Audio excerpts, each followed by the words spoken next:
Directions ఉంటే చెప్పాల్సిందిగా కోరుతున్నాను. అంటే నేను 2-3 ఇష్యూస్ చెప్తాను. మిగతా అక్కడ జనరల్ రివ్యూ చేసేటప్పుడు ఎంటైర్ డిస్ట్రిక్ట్ రివ్యూ చేసేటప్పుడు చేద్దాము.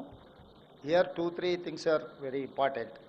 వన్ ఈజ్ ఈ వాటర్ ఫ్లడింగ్ అవుతుంది కదా, ఏదైతే రెగ్యులర్ ప్రాబ్లం చెప్తున్నారో దాన్ని మొత్తం లైనింగ్ చేసి వాటర్ ఫ్లో ఎక్కడ ఉందో చూసి ఎంటైర్ సైట్ను కాంటూర్ లెవెల్స్ తీయండి.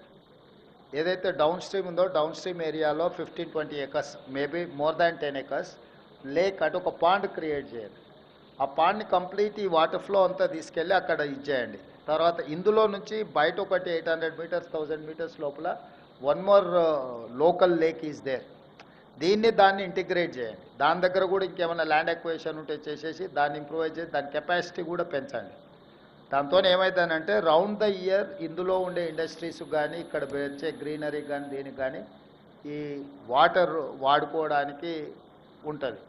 రెండో పాయింట్, ప్రకాష్ రెడ్డి గారు, కొండ సురేఖ గారు, ఈ లోకల్గా ఈ plot owners and over land owners who have lost this land వాళ్ళకి ప్లాట్స్ ఇస్తామనేదో చెప్పారు.